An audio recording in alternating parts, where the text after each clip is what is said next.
दोस्तों, आप एक स्टूडेंट हो या फिर टीचर हो, आप किसी भी फील्ड के हो, स्कूल के या कॉलेज के, आपके लिए ये वीडियो बहुत ज़रूरी है क्योंकि इस वीडियो में मैं आपको एक स्टूडेंट की लिखी हुई चिट्ठी पढ़कर सुनाने वाला हूँ जो उसने अपने टीचर के लिए लिखी थी। दोस्तों, मैं हर वीडियो में आपसे कहता हूँ कि आप वीडियो को लाइक कीजिए, कमेंट कीजिए, लेकिन मैं इस वीडियो में आपसे नहीं कहूँगा। इस वीडियो में मैं आपसे सिर्फ यही कहूँगा कि आप इस चिट्ठी को सुनने के बाद इस वीडियो को सिर्फ और सिर्फ शेयर कीजिएगा। चलिए मैं आपको चिट्ठी पढ़कर सुनाता हूँ क्या लिखा है इसमें। नमस्कार, मैं भोला हूँ, आपका पुराना छात्र। शायद आपको मेरा नाम भी याद ना हो, कोई बात नहीं, हम जैसों को कोई क्या याद रखेगा। मुझे आपसे कुछ कहना है, इसलिए मैं ये चिट्ठी अपने एक मित्र से लिखवा रहा हूँ। मास्टर जी, मैं 6 साल का था जब मेरे पिताजी ने आपके स्कूल में मेरा दाखिला कराया था। उनका कहना था कि मैं सरकारी स्कूल जाऊंगा तो पढ़ना लिखना सीख जाऊंगा और बड़ा होकर मुझे उनकी तरह मजदूरी नहीं करनी पड़ेगी। 2 वक्त की रोटी के लिए तपते शरीर में दिन रात काम नहीं करना पड़ेगा। अगर मैं पढ़ लिख जाऊंगा तो इतना कमा पाऊंगा कि मेरे बच्चे कभी भूखे पेट नहीं सोएंगे। पिताजी ने कुछ ज्यादा तो नहीं सोचा था मास्टर जी, कोई गाड़ी बंगले का सपना तो नहीं देखा था।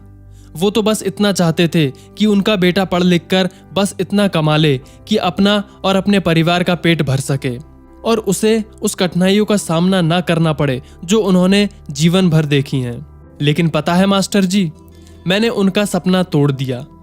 आज मैं भी उनकी तरह मजदूरी करता हूँ। मेरे भी बच्चे कई कई दिन बिना खाए सो जाते हैं। मैं भी गरीब हूँ, अपने माता पिता से भी ज्यादा। शायद आप सोच रहे होंगे कि मैं ये सब आपको क्यों बता रहा हूँ, क्योंकि आज मैं जो कुछ भी हूँ उसके लिए आप जिम्मेदार हैं। मैं स्कूल आता था, वहाँ आना मुझे अच्छा लगता था। सोचता था खूब मन लगाकर पढ़ूंगा, क्योंकि कहीं ना कहीं ये बात मेरे मन में बैठ गई थी कि पढ़ लिख लिया तो जीवन संवर जाएगा। इसलिए मैं पढ़ना चाहता था। लेकिन जब मैं स्कूल जाता था तो वहाँ पढ़ाई ही नहीं होती थी। आप और बाकी के अध्यापक कई कई दिन तो आते ही नहीं थे। आते भी तो बस अपनी हाजिरी लगाकर गायब हो जाते या यूं ही बैठकर समय बिताते। कभी कभी हम हिम्मत करके पूछ ही लेते कि क्या हुआ मास्टर जी, आप इतने दिनों से क्यों नहीं आए? तो आप कहते कुछ जरूरी काम था। आज मैं आपसे पूछता हूँ, क्या आपका वो काम हम गरीब बच्चों की शिक्षा से भी ज्यादा जरूरी था? आपने हमें क्यों नहीं पढ़ाया मास्टर जी? क्यों आपसे पढ़ने वाला मजदूर का बेटा एक मजदूर ही रह गया? क्यों आप पढ़े लिखे लोगों ने मुझ अनपढ़ को अनपढ़ ही बनाए रखा? क्या आज आप मुझे वो शिक्षा दे सकते हैं जिसका मैं अधिकारी था? क्या आज आप मेरा वो बचपन लौटा सकते हैं, वो समय लौटा सकते हैं? नहीं लौटा सकते ना, तो छीना क्यों? कहीं सुना था मैंने कि गुरु का स्थान माता पिता से भी ऊंचा होता है, क्योंकि माता पिता तो बस जन्म देते हैं पर गुरु तो जीना सिखाता है। आपसे हाथ जोड़कर निवेदन है, बच्चों को जीना सिखाइए। उनके पास आपके अलावा और कोई उम्मीद नहीं है। उस उम्मीद को मत तोड़िए। आपके हाथ में सैकड़ों बच्चों का भविष्य है, उसे अंधकार में मत डुबोइए। पढ़ाइए, रोज पढ़ाइए। बस इतना ही कहना चाहता हूँ। क्षमा कीजिएगा, आपका भोला। दोस्तों, ये चिट्ठी सुनने के बाद आप लोग सोच रहे होंगे स्कूलों में ऐसा कहाँ होता है। हाँ, टीचर तो आते हैं, पढ़ाते भी हैं, लेकिन ये जो किस्सा है ये सरकारी स्कूल का किस्सा है।